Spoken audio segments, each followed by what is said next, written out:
ಬಾಜು ನಾನು ಸಂಕ್ರಮಣದವರು ಓಂ ಪ್ರಕಾಶ್ ಇದ್ರೊಳಗ ಅವರು ಓಂ ಪ್ರಕಾಶ್ ಮತ್ತು ಇನ್ನೂ ಮತ್ತೊಬ್ಬ ಸುಪುತ್ರ ಮುಗಿದಿರ್ತಾರೆ ಅವರಿಬ್ಬರು ಕನ್ವಿನ್ಸ್ ಮಾಡಿ ಆ ಜಾಗ ಬಿಟ್ಟುಕೊಡಿಸಿದೆ.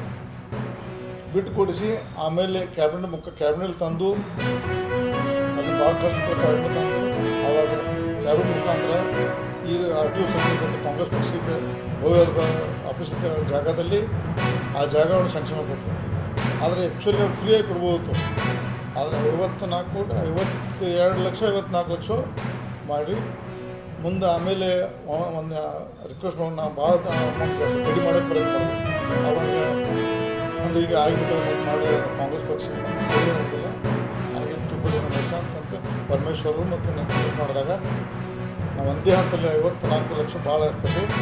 ಅದನ್ನು 2 ಪಾರ್ಟ್ ಮಾಡಿಕೊಟ್ರು, 27 ಲಕ್ಷ 2 ಪಾರ್ಟ್ ಮುಖಾಂತರ ಮತ್ತು ಆದೇಶ ಮಾಡಿ 2000 ಒಂದು ಫಸ್ಟ್ ಕಂತು 27 ಲಕ್ಷ ಬೆಳಗಾವಿ ಕಾರ್ಪೊರೇಷನ್ ಖರೀದಿ ಕೊಡಬೇಕು ಅಂತ ಆರ್ಡರ್ ಮಾಡಿ ನಾನೇ ಸ್ವತಃ ತಿರುಗಾಡಿ ಎಲ್ಲ ಆರ್ಡರ್ ಮಾಡಿ ಅವ್ರು ಮಾಡಿದೆ.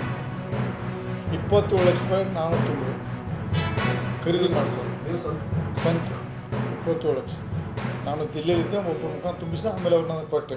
ಅದನ್ನು ಕೆಲವು ಒಬ್ಬರು ಹೆಸರು ಹಾಕಿದ್ರು ಕೊಟ್ಟೆ ತುಂಬಿಸಿ. ಆಮೇಲೆ ಸಂದರ್ಭ ಖರೀದಾದಂದ್ರೆ ಮಹಾರಾಷ್ಟ್ರ ನೆನಗುಂಬಿತ್ತು, ಅದು ಬಿಲ್ಡಿಂಗ್ ಆಗಿದೆ. ಆಮೇಲೆ ಮುಂದಿನ ಹಂತದಲ್ಲಿ ಮಹಾಮಂತ್ರಿ ಆದ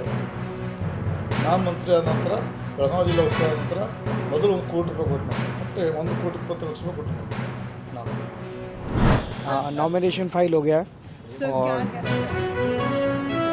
बस मैं दिल्ली के लोगों को कहना चाहूँगा कि काम के लिए वोट दीजिएगा।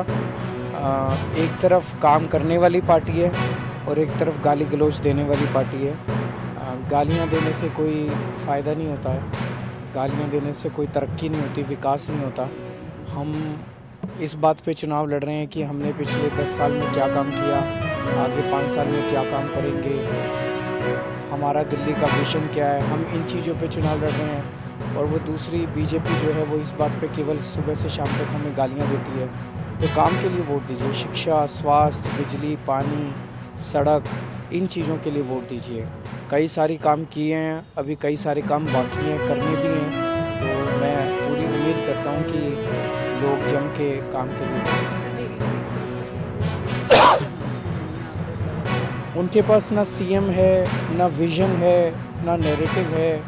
दिल्ली वालों के लिए क्या काम किए उन्होंने 10 साल में, उनके पास कोई जवाब नहीं है इसका। अगले 5 साल वो क्या काम करें।